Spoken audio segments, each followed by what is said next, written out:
গল্পটি শুরু হচ্ছে মিস্টার চুবুকপের ড্রয়িং রুমে। তাহলে চলো দেখা যাক। আজ আমার কিছু ভালো লাগছে না। আজকে আমি নাতালিয়াকে আমার মনের কথা বলেই দিব। আরে আমি কাকে দেখছি? Ivan Vasilyevich লোবোভকে। আমি তোমাকে এখানে দেখে খুব খুশি হলাম। বলো আজকাল কেমন আছো? ধন্যবাদ। আপনি কেমন আছেন বলেন? ওই ঈশ্বরের আশীর্বাদে কোনো রকম চলে যাচ্ছে আর কি। দয়া করে বসো। তোমাকে তোমার প্রতিবেশীদের খবর রাখা উচিত। প্রতিবেশীদের সাথে চলাফেরা বজায় রাখা উচিত।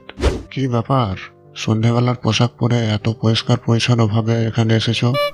কোথাও যাবে নাকি এখান থেকে? আরে না না, আমি শুধু আপনার সাথেই দেখা করতে এসেছি এখানে। তাহলে বাবু, তুমি সন্ধ্যাবেলার পোশাক পরে কেন এখানে এসেছো? দেখে মনে হচ্ছে তুমি নিউ ইয়ার ইভে বেড়াতে যাচ্ছ। আপনার ভাবনা ঠিকই আছে। আমি আপনাকে একটি অনুরোধ নিয়ে বিরক্ত করতে এসেছি। আপনি এর আগেও একবার নয় দুবার নয় অনেকবার আমাকে সাহায্য করেছেন, তাই আমি এবারও এসেছি আপনার কাছে এক বিশেষ অনুরোধ নিয়ে। আশা করছি আপনি আমার অনুরোধটি রাখবেন। ওহ, আমি একটু জল খাবো, মিস্টার স্টেফানোভিচ। জল খাওয়ার পর এই বাঁদরটা নিশ্চয়ই আমার কাছে আবার টাকা চাইতে এসেছে। এবার টাকা দিচ্ছি না। আরে আমার সোনা, মানে কি চাই বলো না। মিস্টার চুবুকপ আঙ্কেল, আমি এসেছি আপনার কাছে শুধু এই বলতে যে আমার এই কাজে শুধু আপনি আমাকে সাহায্য করতে পারবেন। আমি বুঝতে পারছি না কীভাবে বলবো। আমি বলছিলামটা কি যে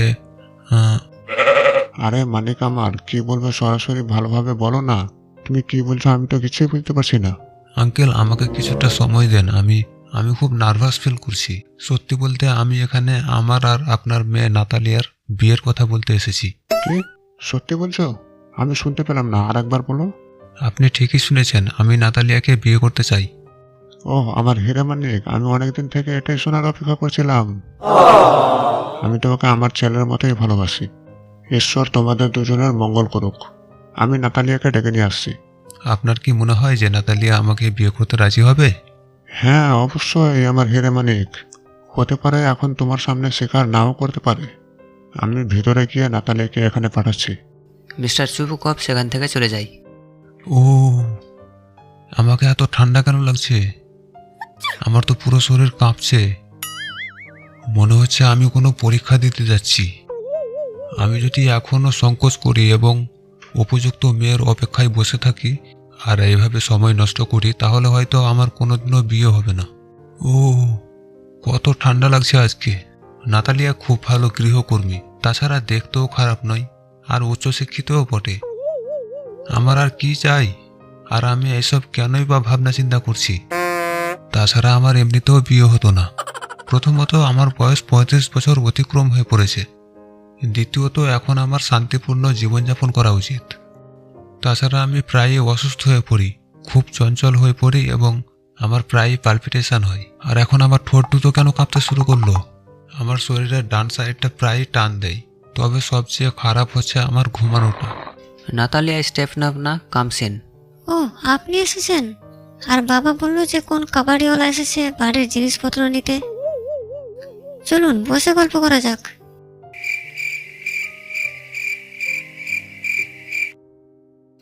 আপনি কেমন আছেন বলেন মিস্টার লোবোভ? আরে আমি ঠিক আছি, আপনি বলেন কেমন আছেন নাতালিয়াজি? এই অবস্থায় এখানে আসার জন্য আমাকে ক্ষমা করবেন। আমরা মটর শুকাচ্ছিলাম। আরে কোনো ব্যাপার না। আপনি এতদিন পরে আসলেন আমাদের বাড়ি। আজকে আপনাকে দুপুরের খাবার খেয়েই যেতে হবে। নো থ্যাঙ্কস, আমি বাড়ি থেকে খেয়ে এসেছি। আজকের আবহাওয়া অনেকটা ভালো রয়েছে, আর গতকাল তো বৃষ্টির কারণে কেউ কাজই করতে পারেনি। আমি লোভে পড়ে পুরো মাঠের ফসল কাটিয়ে ফেলি, আর এখন আমি পস্তাচ্ছি যে আমার কাটা ফসল সব পচে যেতে পারে। দেখো আমি কত বোকা। আমার কিছুদিন অপেক্ষা করা উচিত ছিল। আরে আমি তো খেয়ালই করিনি। আপনি সন্ধ্যার পোশাকে কেন রয়েছেন? বল ডান্সে যাচ্ছেন নাকি আপনি? যাই হোক, আপনাকে দেখে কিন্তু ভালোই লাগছে। মিস নাতালিয়া, আমি মন স্থির করে নিয়েছি যে হয়তো আপনি আমার কথা শুনে অবাক হবেন এবং আমার উপর হয়তো রেগেও যেতে পারেন। ও, আমার হাত পা কেন এভাবে কাঁপতে লাগলো? আরে কি ব্যাপার বলেন না, সব ঠিক আছে তো? মিস নাতালিয়া, তাহলে আমি খুব সংক্ষেপে বলছি। ছোটবেলা থেকেই আমার আপনার পরিবারের সাথে চলাফেরা রয়েছে। যেমনটি আপনি জানবেন, যে আমার স্বর্গীয় কাকিমা এবং কাকুর কাছ থেকে আমার সম্পত্তি উত্তরাধিকার সূত্রে আমি পেয়েছি। আর আপনি জানেন যে আমার জমি আর আপনাদের জমি পাশাপাশি রয়েছে। আমার ওয়াক্স অ্যান্ড মেডোজ তো আপনার বান্ট মাসকে ছুঁয়ে আছে। ক্ষমা করবেন, কিন্তু আপনি এই মুহূর্তে কি বললেন? ওয়াক্সের মেডোজটা আপনার? ওই ওয়াক্সের মেডোজটা আপনার কেন হতে যাবে? ওই ওয়াক্সের মেডোজটা তো আমাদের, বুঝলেন? না, ওটা আমার। ও আচ্ছা, আমি তো জানতাম না। তাহলে আপনি বলুন যে ওই জায়গাটা আপনার কিভাবে হলো? আচ্ছা, তো আমাকে এখন এটাও বলতে হবে? ঠিক আছে, তাহলে শুনুন। ওই যে আমি ওই অক্সেন মিডোজের কথা বলছি, যেটি আপনার বারচোট আর বান্ট মাসের মধ্যে রয়েছে। আরে হ্যাঁ, ওটা আমাদেরই তো। আরে না, আপনার নিশ্চয়ই কোনো ভুল হচ্ছে মিস নাতালিয়া। ওটা আমার। আপনি একবার ভেবে বলুন যে ওই জায়গাটা আপনার কবে থেকে হলো? কবে থেকে মানে? আমি যবে থেকে জন্ম নিয়েছি তবে থেকেই। আপনি এটা আমাকে কোনোদিনও বিশ্বাস করাতে পারবেন না। আপনি যদি চান তাহলে আমি আপনাকে দলিল দেখাতে পারি মিস নাতালিয়া। এটা ঠিক যে অক্সেন মিডোজ নিয়ে একবার ঝামেলা হয়েছিল বটে, কিন্তু এখন প্রত্যেকটা ব্যক্তি জানে যে ওই অক্সেন মিডোজটা আমার। এই ব্যাপারে তর্ক করে কোনো লাভ হবে না। ওই জায়গাটা আমার পিসির ঠাকুরমা আপনার বাবার ঠাকুরদার চাষিদের বিনি পয়সায় চাষ করার জন্য দিয়েছিলেন। পরিবর্তে তাদের ইট বানিয়ে দিতে হতো। আর আপনার বাবার দাদুর চাষিরা সেই জমিটা 40 বছর ধরে চাষ করার ফলে নিজের ভাবতে শুরু করে। আরে না না, ব্যাপারটা এরকম মোটেও নয়। আমার দাদু আর তার বাবা মনে করতেন যে তাদের জমি বান্ট মাস পর্যন্ত বিস্তৃত ছিল, আর তার মানে ওয়াক্সেন মেডোজ আমাদেরই। এই ব্যাপারে তর্ক করারই কি আছে? এটা মূর্খের কাজ। মনে হয় আপনাকে জমির দলিলপত্র দেখাতেই হবে মিস নাতালিয়া। আরে মশাই, আপনি কি আমাকে নিয়ে মজা করছেন নাকি ঠাট্টা করছেন? আমি শুনে আসি যে গত 300 বছর থেকে ওই জমিটা আমাদের, আর আজকে আপনি এখানে এসে বলছেন যে সেই জমিটা আপনার। কি আশ্চর্য! আপনি এভাবে যতই বলুন না কেন, আমি কোনোদিনও কানে বিশ্বাস করতে পারবো না যে সেই মিরজটা আপনার। ওই জমিগুলো আর কত হবে? সব মিলিয়ে ওই 5 ডেসিয়েন্টিস আর 300 রুবেলের মতো। কিন্তু কথাটা হচ্ছে যে আমি অন্যায় করিও না, এবং আমি কারো অন্যায় সহ্যও করি না। আরে আপনি হয়তো ভালোভাবে বুঝতে পারেননি। আমি এইমাত্র বললাম যে আপনার বাবার ঠাকুরদার চাষিরা আমার পিসির ঠাকুমার জন্য ইট পোড়াতেন। আমি চাচা চাচি দাদু দাদিমা এসব আমি কিছু বুঝি না। ওই মিরজটা আমাদের ছিল এবং আমাদেরই আছে। বললাম তো ওটা আমার। বক্সের মিরজ আমাদের। বলছি তো ওটা আমার। দেখুন, আপনি যদি 2-3 দিন এইরকম জ্যাকেট 15টা পরে আসেন, তবুও আপনি আমাকে এটা বোঝাতে পারবেন না যে সেই বক্সের মিরজটি আমাদের নয়, আপনার। বুঝেছেন? আমার আপনার কাছে কিছু চাওয়ার নেই, আর আমার যা আছে তা আমি আপনাকে দেবও না। মিস নাতালিয়া স্টেফানোভনা, আমার সেই জমিটা দরকার নেই। আমি তো শুধু আপনাকে কোনটা সত্য সেটাই বলছিলাম। আপনি চান তো আপনাকে আমি প্রমাণ দেখাতে পারি। আমি চাইলে আপনাকে সেগুলোর মধ্যে একটা মিরজ দিতেই পারি, কারণ সেগুলো আমার। ইভেন ভ্যাসিলেভিচ, আপনি খুব আশ্চর্য ব্যবহার করছেন। তাছাড়া আমরা আপনাকে ভালো প্রতিবেশী হিসাবে জানি। আপনি কি ভুলে গেলেন নাকি যে গত বছর আপনি আমাদের কাছ থেকে ঝাড়াই মেশিনটা ধার নিয়েছিলেন, আর তার জন্য আমাদের নভেম্বর পর্যন্ত ধান ঝাড়া বন্ধ রাখতে হয়েছিল? তাহলে কি আপনি মনে করেন যে আমি একজন জমির জবরদখলদার? দেখুন, আজ পর্যন্ত আমি কারোর জমি জোর করে দখল করিনি। আর কেউ যদি আমাকে সেরকম কিছু বলে তাহলে সেটা আমি মোটেও সহ্য করব না। কিন্তু ওই ঘাস জমিটা আমার। এটা মিথ্যা কথা, আর আমি এটা প্রমাণও করে দিতে পারি। আমাদের চাষিদের আমি আজকেই সেখানে পাঠিয়ে দেব। আপনি কি বললেন এখন? বললাম আমার কৃষকরা আজই সেখানে যাবে। পাঠান না, আমি ওদের ঘাড় ধাক্কা দিয়ে বার করে দেব। আপনার সাহস তো কম না? ওই ওয়াক্সেন মিরজটা আমাদের, বুঝলেন? দয়া করে চিৎকার বন্ধ করুন। এখানে চেঁচামেচি করে লাভ নেই। আপনি বাড়ি গিয়ে নিজের ওপর চিৎকার করেন। এই দেখুন, আমার যদি এইরকম বুক ধরফরানি অসুখ না থাকতো তাহলে আমি আপনার সাথে অন্যভাবে কথা বলতাম। ওই ঘাস জমিটি আমার। আমাদের? আমার। আমার মানে আমার? বললাম তো আমার। Mister Chubukov enters. কি ব্যাপার, এত চিৎকার চেঁচামেচি কিসের? বাবা, দয়া করে এই ভদ্রলোকটিকে বলো তো যে সেই ওয়াক্সের বিরোধী কাদের, আমাদের নাকি এই মানুষটার?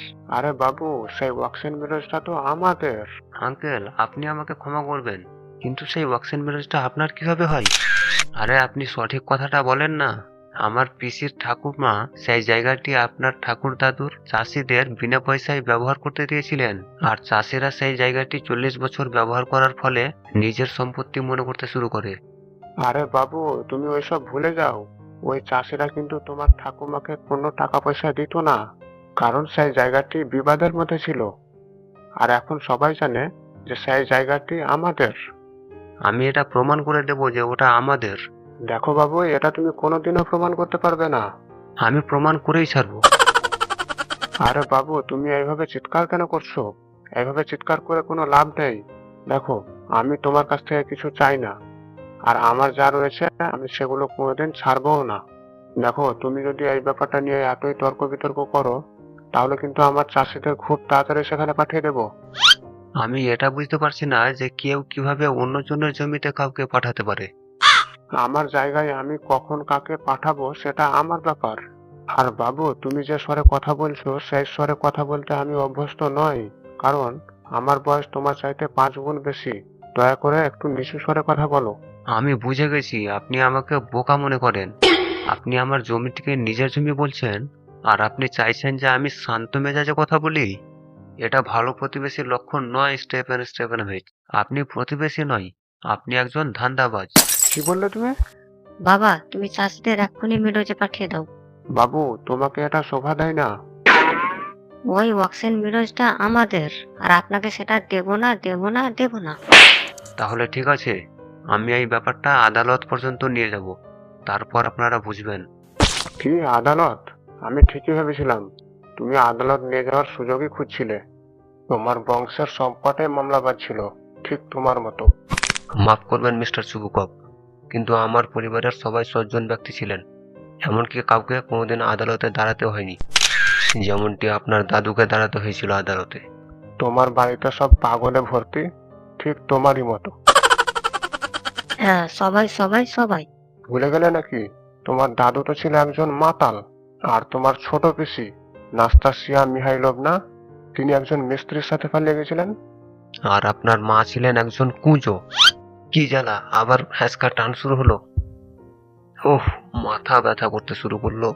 একটু জল দেবেন, জল। তোমার বাবা তো একজন বড় জুয়ারি। আর তোমার পিসিমার মতো কুচুটে মহিলা এই পৃথিবীতে দুটো নেই। ওহ, আমার বাঁ পাটা নিস্তেজ হয়ে পড়লো। আপনারা সবাই ষড়যন্ত্রকারী। আমার বুকের ভিতরটা আমি চাঁদ তারা কেন দেখতে পাচ্ছি? আমার টুপিটা কোথায় গেল? আপনি একটা অসৎ এবং বেঈমান ব্যক্তি। মুখ সাপ কোথাকার। আমার হৃৎপিণ্ডে খুব ব্যথা করছে। ও, দরজাটা কোন দিকে? মনে হচ্ছে আমি আর বাঁচবো না। সবাইকে আমি কোর্ট দেখেই ছাড়বো। এরপর আর কোনোদিনও আমার বাড়িতে ঢুকবি না, বেরা বলছি। লোভ সেখান থেকে চলে যাই। হ্যাঁ হ্যাঁ, যান, কোর্ট পর্যন্ত যান, আমরাও আপনাকে দেখে নেব। ও জাহান নামে যাবে। ঠিক বলেছো বাবা, এত বাজে মানুষ আমি কোনোদিন দেখিনি। এই ধরনের প্রতিবেশীকে দেখার পর একটা মানুষ কিভাবে একজন প্রতিবেশীকে ভরসা করতে পারে? আর ওই অন্ধ মুরগিটা আবার এখানে প্রস্তাব নিয়ে এসেছিল, আরো কত কি। কিসের প্রস্তাব বাবা? কেন তুমি জানো না? ও তোমাকে বিয়ে করার প্রস্তাব নিয়ে এসেছিল এখানে। কি? ও আমার সাথে বিয়ে করার প্রস্তাব নিয়ে এসেছিল এখানে? আর এই জন্য ওই অন্ধ মুরগিটা সন্ধ্যাবেলার পোশাক পরে এসেছিল। আমার জন্য প্রস্তাব? ওহ বাবা, ওকে ফিরিয়ে আনো বাবা, প্লিজ। আমি কাকে আবার ফিরিয়ে আনবো? তোমাকে ভূতে ধরলো নাকি? ওকে নিয়ে এসো বাবা, নইলে আমি মরে যাব। ওহ, আর আমি এগুলো সহ্য করতে পারছি না। হয়তো আমি নিজেকে গুলি করে মেরে দেবো, আর না হয় আমি ফাঁসিতে লটকে যাব। বাবা, ওকে নিয়ে এসো, নইলে আমি মরে যাব। আরে চুপ করো তো, আমি দেখছি কি করা যায়। কত দূর যেতে পারে লোমব? ওই তো লোমব ওখানে। লোমব, দাঁড়াও। তোমার যাওয়ার পর নাতালিয়া তো তোমার জন্য কান্নায় ভেঙে পড়ে। তাই আমি তোমার কাছে অনুরোধ করছি, দয়া করে পুরনো কথা ভুলে আমার সাথে আবার চলো। লোমব আসছে। হ্যাঁ, দেখো ওকে। বললাম তো আসছে, কান্না বন্ধ করো। ও, কি যে ঝামেলায় পড়লাম আমি। আমি আমার গলাটাই কেটে ফেলবো। আমরা দুজন মিলে ওর কত গালিগালাজ করলাম, আর তবুও তুমি তার জন্য কেঁদে যাচ্ছ। আমি নয় বাবা, শুধু তুমি ওকে গালাগালি দিয়েছিলে। আমি আবার কি করলাম? তুমি তো সব বললে ওকে। এই তো, মনে হয় লোমব চলে এসেছে। এখন তোমরাই গল্প করো, যা গল্প করবে। আমি আর তোমাদের মধ্যে নেই। মিস্টার চুবুকপ সেখান থেকে চলে যান। ও বাবা, বুকের ভিতরটা কেন ধরফর করতে লাগলো, আমার পাটা অসাড় হয়ে পড়লো, আমার পাশে যেন কি টান দিচ্ছে। মিস্টার লোমব, আমাকে মাফ করবেন। আমি রাগের মাথায় অনেক কিছু বলে ফেলেছি, কিন্তু এখন আমরা বুঝতে পেরে গেছি যে ওই অক্সিজেন মিরজটা আপনারই। হ্যাঁ, ওই ঘাস জমিগুলো, ও, আমার দুটো ভ্রুই কাঁপছে। আরে হ্যাঁ, ওই ঘাস জমিগুলো আপনার ছিল আর আপনারই আছে। চলুন বসে গল্প করা যাক।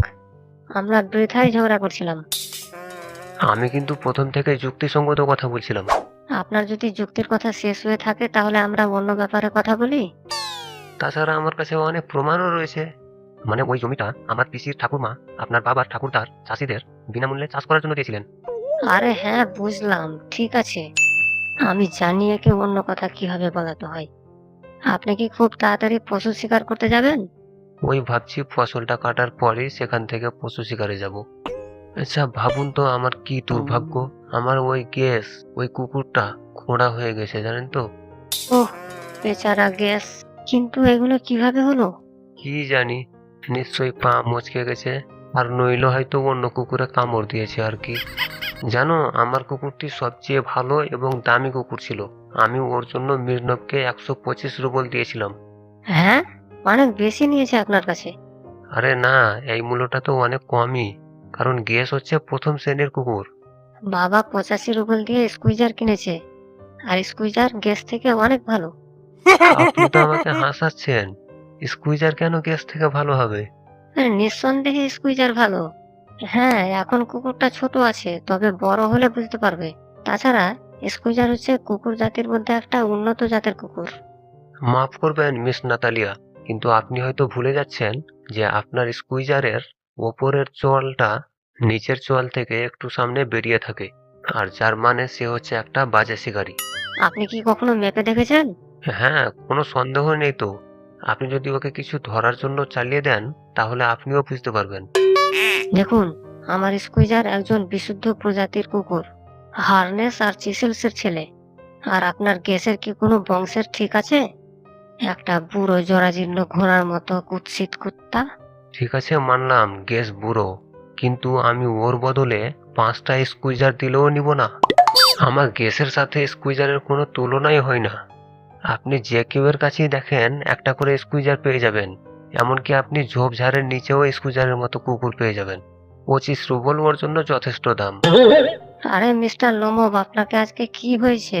প্রথমত আপনি এসে অক্সিজেন মিরজ নিয়ে ঝামেলা করলেন এতক্ষণ ধরে, তারপরে আবার আমার স্কুইজারটাকে নিয়ে আপনার গ্যাসের সাথে তুলনা করতে শুরু করলেন। আমি ওইসব ব্যক্তিদের মোটেও পছন্দ করি না যাদের মুখে এক আর মনে এক। আপনি ভালো করেই জানেন যে স্কুইজার গ্যাস থেকে অনেক ভালো। তাহলে আপনি বলতে চাইছেন যে আমি হয় একজন অন্ধ আর না হয় একজন বোকা, তাই তো? আপনার বোঝা উচিত যে স্কুইজারের ওভারশট রয়েছে। এটা মোটেও সত্যি নয়। এটাই সত্য। সত্যি না এটা। আপনি চাচাচ্ছেন কেন এইভাবে? আমি দেখেছি সেই সব শিকারীরা তর্ক বেশি করে যারা কম জানে। ম্যাডাম, দয়া করে চুপ করেন। ও, আমার বুকের ভেতরটা ধড়ফড় করছে। ও, আমার শান্তি চাই, চুপ করুন। আমি চুপ করব না যতক্ষণ না আপনি মানবেন যে আমার স্কুইজার আপনার গ্যাস থেকে অনেক ভালো। 100 গুণ খারাপ আপনার স্কুইজার। ও, আমার মাথা, আমার চোখ, আরে ও আবার টান। মিস্টার চুবুকপ আবার ফিরে আসেন। আবার তোমাদের কি হলো, এত চিৎকার চেঁচামেচিটা কিসের? বাবা, তুমি একে বলো যে আমাদের স্কুইজার বেশি ভালো নাকি এর গ্যাস বেশি ভালো। মিস্টার চুবুকপ আঙ্কেল, আপনি শুধু এটা বলুন যে আপনার গ্যাসের ওভারশট আছে কিনা। Yes or no. হ্যাঁ, ধরে নাও যে আছে, কিন্তু এটা তেমন বড় কিছু না। তা সত্ত্বেও স্কুইজার হচ্ছে এই জেলার সবচেয়ে ভালো কুকুর। তাহলে আমার গ্যাস কি ভালো নয়? এত রাগ আর কি আছে তোমার? আমি মানছি যে তোমার গ্যাস কোনো কোনো ক্ষেত্রে ভালো। গ্যাস খাঁটি জাতের, বলিষ্ঠ পা, সুগঠিত বুকের পাঁজর, কিন্তু তার পাশাপাশি ওর দুটো খুঁত রয়েছে। প্রথমত, ও হচ্ছে বুড়ো। দ্বিতীয়ত, ওর মুখটা ভোঁতা। ক্ষমা করবেন আমাকে। ওহ, আমার বুকের ব্যথা। আপনি কিভাবে ভুলে গেলেন যে ওই মারুসেনস্কি প্রতিযোগিতায় আমার গ্যাস কাউন্টারের কুকুরের সাথে পাল্লা দিয়ে দৌড়াচ্ছিল, যেখানে আপনার স্কুইজার ছিল সবার পেছনে? ও পিছনে রয়ে গেছিল কারণ কাউন্টার রক্ষী ওকে চাবুক দিয়ে মেরেছিল বলে। মার তো খাবেই। যখন সব কুকুরগুলো খ্যাকশিয়ালের পিছনে দৌড়াচ্ছিল তখন আপনার স্কুইজার একটি ভেড়াকে বিরক্ত করছিল। আরে বাবু, এটা মোটেও সত্যি কথা না। আমার মেজাজটা কিন্তু আবার খারাপ হয়ে যাবে। তাই বলছি তর্ক করা বন্ধ করো। তুমি এইসব এই কারণেই শুরু করেছো কারণ কেউই অন্য কারো কুকুরের ভালো কিছু সহ্য করতে পারে না। তুমি দেখেছিলে তো সেখানে গ্যাসের থেকেও ভালো কুকুর ছিল। আমার ওইগুলো সব মনে আছে। আরে হ্যাঁ, আমারও সব মনে আছে। কি মনে আছে তোমার? ওহ, বুকটা ধরফর করছে। আমার পা। আমার বুকে ব্যথা, হাতে ব্যথা, পায়ে ব্যথা। আপনি কেমন শিকারী? আপনার ওই খ্যাকশিয়ালের পিছনে ধাওয়া না করে রান্নাঘরের উনানের উপর বসে গুবলি পোকা ধরা উচিত, বুঝলেন? ঠিকই তো। তুমি কি ধরনের শিকারী? তোমার উচিত ওই বুক ধরফরানি নিয়ে বাড়িতেই বসে থাকা। ওই শিকার টিকার করা তোমার দ্বারা হবে না। শিকারের নাম করে লোকজনের সাথে তর্ক করা আর তাদের কুকুরকে নিয়ে নাক গলানো ছাড়া আর তোমার কোনো কাজ নেই। তুমি অন্য কিছু কথা বলো, আমার মাথা গরম হয়ে যাচ্ছে। যাই বলো, তুমি মোটেও শিকারী না। তাহলে কি আপনি শিকারী নাকি? ওহ, বুকে প্রচন্ড ব্যথা। আপনি তো শুধু নামেরই একজন শিকারী। সত্যি বলতে আপনি একজন ষড়যন্ত্রকারী, বুঝলেন? কি বললে তুমি? আমি একজন ষড়যন্ত্রকারী? চুপ করো বেয়াদব। হ্যাঁ, ষড়যন্ত্রকারী। একটা বন বেড়াল কোথাকার। ধেড়ে ইঁদুর। চুপ। আমি তোমাকে তিতির পাখির মতো গুলি করে মারবো। সবাই জানে যে ও আমার বুকের ব্যথা। আপনার মৃত স্ত্রী আপনাকে পেটাতো। ও আমার পাটা, আমার মাথা ঘুরছে, আমি মনে হয় পড়ে যাব। আর তুমি তো থাকো তোমার কাজের লোকেরও পায়ের নিচে। ও, মনে হচ্ছে মরে যাব আমি। বাবা, মনে হয় লোমব সত্যি মারা গেল। বাবা, তুমি এটা কি করলে? এবার আমার কি হবে? ও, আমি এখন পর্যন্ত জীবিত কেন আছি? আমি কেন নিজেকে গুলি মারছি না? আমি কেন গলায় দড়ি দিচ্ছি না? আমি কোথায় আছি? আমি তারা কেন দেখতে পাচ্ছি এখানে? ঈশ্বর তোমাকে ধন্যবাদ, ও জীবিত আছে। এবার দুজনের বিয়েটা করে ফেলো এবং আমাকে রেহাই দাও। কিন্তু কাকে? নাতালিয়া তো রাজি নয় আমাকে বিয়ে করতে। আরে না না, ও তো বিয়ে করার জন্য লাফিয়ে যাচ্ছে। ওহ, লোমব জীবিত আছে। হ্যাঁ, আমি ওকে বিয়ে করার জন্য রাজি। হ্যাঁ, এবার তাড়াতাড়ি বিয়েটা করে ফেলো, নইলে আমি পাগল হয়ে যাব।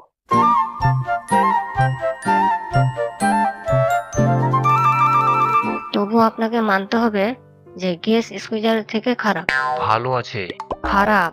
ভালো 100 গুণ ভালো। আর এইভাবেই নাতালিয়া আর লোমবের বিয়ে সম্পন্ন হয়। ভিডিওটি ভালো লাগলে লাইক করবে এবং বন্ধুদের সঙ্গে শেয়ার করবে। And don't forget to subscribe animated story book.